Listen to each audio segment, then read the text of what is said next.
আসসালামু আলাইকুম প্রিয় দর্শক শ্রোতা, আশা করছি আল্লাহ সুবহানাহু ওয়া তাআলার আলিশান রহমতে সকলে ভালো আছেন। আল্লাহ সুবহানাহু ওয়া তাআলা আমাদেরকে অসংখ্য অগণিত নিয়ামত দান করেছেন, যেই নিয়ামতগুলো আমরা গণনা করে শেষ করতে পারবো না। আল্লাহ পাক কোরআনে বলেছেন, ওয়া ইন তাউদ্দু নি'মাতাল্লাহি লা তুহসুহা। আল্লাহ বলেন, তোমরা যদি আল্লাহর দেয়া নিয়ামত গণনা করতে চাও তাহলে গণনা করতে পারবে না। এত পরিমাণ আল্লাহ পাক আমাদেরকে নিয়ামত দিয়েছেন। আমরা যদি আল্লাহর দেয়া নিয়ামত পেয়ে যদি আমরা শুকর আদায় করি তাহলে আল্লাহ সুবহানাহু ওয়া তাআলা আমাদেরকে নিয়ামত আরো বাড়িয়ে দেবেন। তাহলে আল্লাহ পাক কোরআনে বলছেন, লা ইন শাকারতুম লা আযীদান্নাকুম ওয়া লা ইন কাফারতুম ইন্না আযাবি লাশাদীদ। যদি নিয়ামতের শুকরিয়া আদায় না করা হয় তাহলে আল্লাহ বলছেন, ওয়ালা ইন কাফারতুম ইন্না আযাবি লাশাদীদ, কঠিন আযাবের হুঁশিয়ারি আল্লাহ পাক দিয়েছেন। এখন আসুন মানব অঙ্গের আশ্চর্যকর ব্যবস্থাপনা। চিকিৎসা বিজ্ঞান বলছে মানুষের শরীর থেকে ব্রেন প্রতি সেকেন্ডে 1 লক্ষ সংবাদ পায়। ব্রেন সেগুলোকে কন্ট্রোল করে। এখন ভাবনার বিষয় হলো ব্রেন সুস্থ থাকা, সচল থাকা, অ্যাক্টিভ থাকা আল্লাহ তাআলার অনেক বড় নিয়ামত। ব্রেইনের মাধ্যমে আল্লাহ রাব্বুল আলামিন গোটা শরীরের সকল অঙ্গ প্রত্যঙ্গকে আল্লাহ পাক নিয়ন্ত্রণ করেন। আল্লাহ পাক ব্রেইনের মাধ্যমে নিয়ন্ত্রণ করে থাকেন।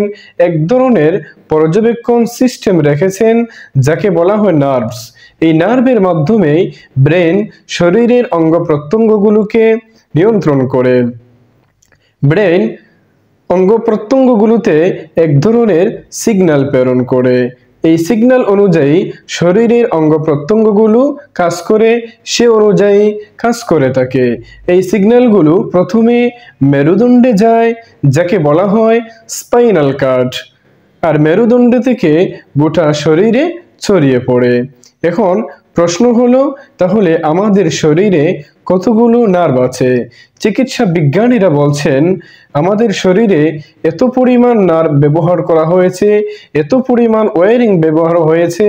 এই নার্ভগুলোকে যদি আলাদা করা হয়, একটার সাথে যদি আরেকটা অ্যাড করা হয়, যুক্ত করা হয়, তাহলে এত পরিমাণ লম্বা হবে যে এই নার্ভ দিয়ে গোটা পৃথিবীকে দুবার বেঁধে ফেলা যাবে। সুবহানাল্লাহ। আল্লাহ রাব্বুল আলামিন আমাদের শরীরে এত পরিমাণ ওয়্যারিং ব্যবহার করেছেন। এই ওয়্যারিং যদি সুস্থভাবে কাজ করে, সুস্থ থাকে, ঠিকঠাক মতো কাজ করে, তাহলে আমাদের শরীর সুস্থ থাকবে, সচল থাকবে, আমরা অসুস্থ হব না। আর এই ওয়্যারিং যদি শর্ট সার্কিট হয় তাহলে আমরা অসুস্থ হয়ে যাব। তখন মানুষ বলবে অমুক অসুস্থ, তমুক অসুস্থ হয়েছে। যেভাবে আমাদের ঘরের কারেন্টের লাইনের মধ্যে পিভিসি ইনসুলেশন করা থাকে, ঠিক তেমনিভাবে আল্লাহ রাব্বুল আলামিন মানবদেহের গোটা শরীরে এই নার্ভের মধ্যে আল্লাহ পাক ইনসুলেট করে রেখেছেন। এক নার্ভ থেকে অন্য নার্ভকে আলাদা করে রেখেছেন যাতে করে শর্ট সার্কিট হয় না। এটা আল্লাহ তাআলার অনেক বড় কমপ্লিকেটেড সিস্টেম, জটিল সিস্টেম, যা আমাদের শরীরে কাজ করে যাচ্ছে।